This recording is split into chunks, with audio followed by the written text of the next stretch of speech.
So I was scrolling through YouTube a while ago and I discovered that a new Hunter x Hunter game had released. At first, I was hyped. Hunter x Hunter had never had a mainstream fighting game.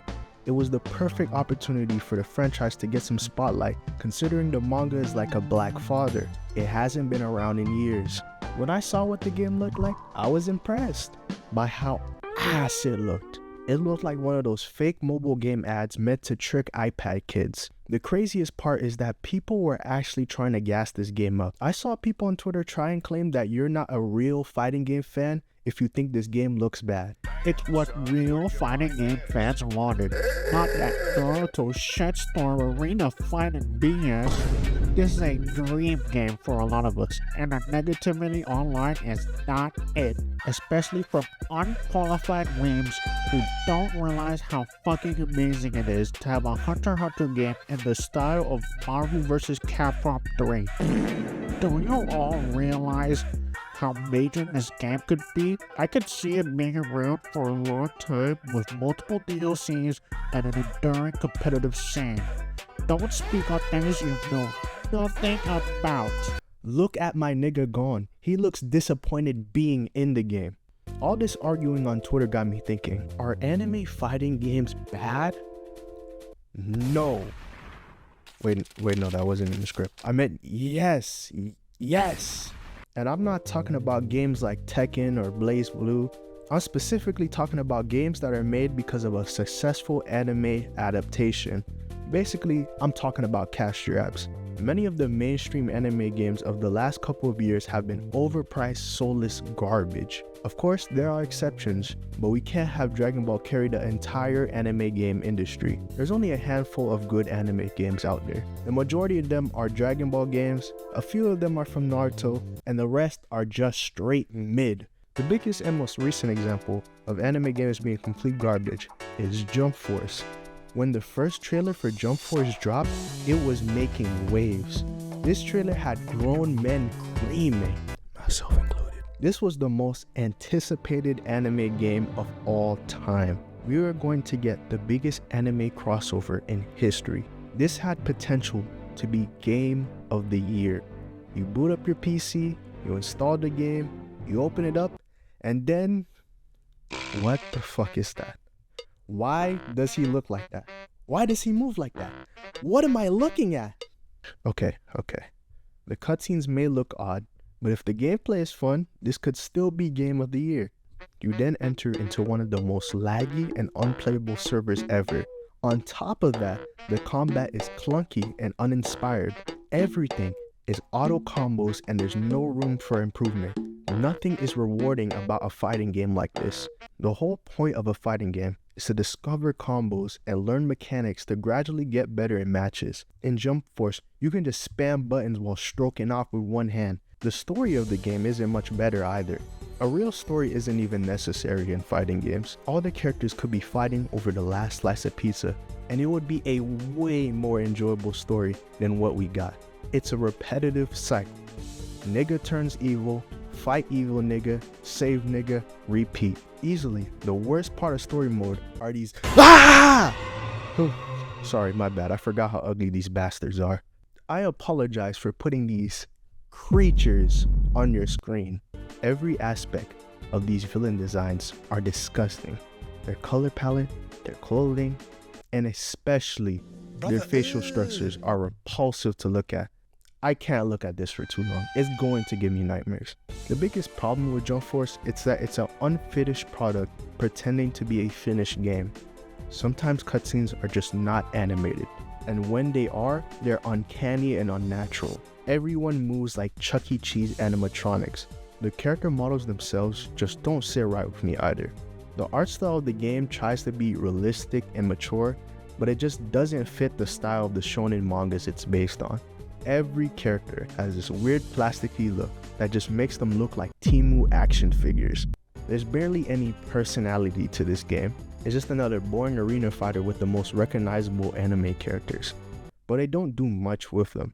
How do you make a game that has Goku, Zoro, and Kenshiro so fucking lame and boring? This game is just one big marketing campaign for Shonen Jump. But at least Jump Force declined in popularity over time. Some games were dead on arrival, like that one.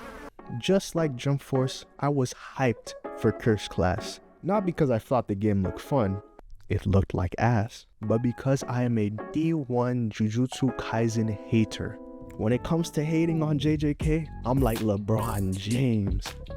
I've honed my skills of hating to perfection. When the trailer dropped, I was filled with glee. I had a feeling in my body that this game was going to be hot cross buns. And it turned out that my suspicion was spot on. Just watch for yourself.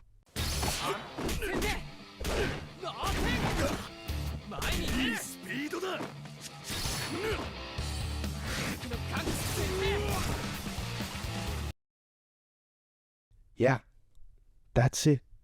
The main character of the entire anime gets an 11-second character trailer. The developers don't show off any of his flashy combos or dynamic animations. He does one floaty ass combo that did no damage, and then hits one special with no weight behind it. They had nothing else to show. It was almost like they were embarrassed to show off any gameplay. They had to hide how bad this was going to be to rob JJK fans for $60. $60! They charge you $60 when the main menu looks like this. Why did they put a generic UI over the anime opening? This looks like I'm about to watch a DVD. You can tell that they rushed their balls off trying to make a quick buck off the growing popularity of the series. They did the absolute bare minimum in constructing this game. There are barely any real cutscenes. Each scene of this game is a glorified PowerPoint presentation.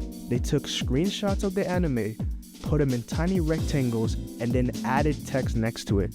And if that's not proof enough that they rushed this game, then you got to see some of the special attacks. Let's make a comparison here. This is a special from Ninja Storm 4.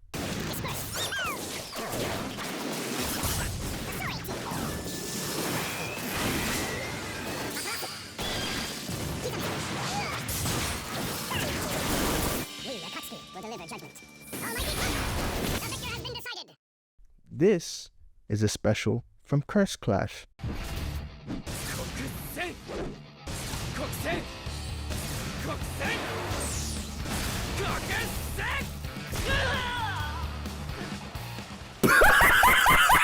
Now, I'm going to make some people mad with what I'm about to say, but I fully understand why they got lazy with most of the character specials. Mainly because a lot of characters from the anime got some lame ass attacks. JJK just doesn't have the cast for a fighting game. DBZ characters are a perfect example of an ideal fighting game roster. You got Goku with the Spirit Bomb, Vegeta with the Final Flash. Hell, even fucking Wolf Fang Fist is pretty cool. But what is someone like Potential Man going to do? Summon Disneyland? Is he going to cry out for Mickey Raga? Some characters on the roster are just a waste of space, but even if they had some Hall of Fame roster, it wouldn't make up for the lackluster gameplay. They somehow made this game into an even shittier J-Stars clone. Why would you copy J-Stars of all games? That shit performed horribly. The developers had this brain-dead idea where some of your attacks won't hurt your opponent. You must use these attacks to build up curse energy to perform any attack that does any actual damage. So basically, a good portion of your moveset is practically useless. Some attacks just launch your opponent into the air, and it makes combos floaty, disjointed, and weightless. You're going to spend most of your time getting jumped in matches. Oh, what's that? You don't like being jumped? Well, tough luck, buddy. You're just gonna have to take it forcefully. For some reason, the online mode is only 2v2. There isn't a 1v1 mode or local multiplayer. However, no self-respecting person plays this game, so finding a match takes a lifetime. I'm going to have a wife and kids by the time I load into a match. But overall, the game is forgettable. In a few years, well, maybe even next year, they'll shut all the servers down. Then the game will fall into obscurity and become lost media. I know everything I said makes it seem like there's no hope for anime games, but I truly believe things will get better. Eventually, these companies will realize they're losing money from producing slop and they'll be forced to lock in. And besides, Sparking Zero is right around the corner and that game looks like it's going to be perfect. Bandai could just take everything I own. I need 100 copies of this game immediately. If this game drops and I don't have the money for it, somebody's getting robbed. Hopefully in the near future, some other mainstream anime games will get some good stuff.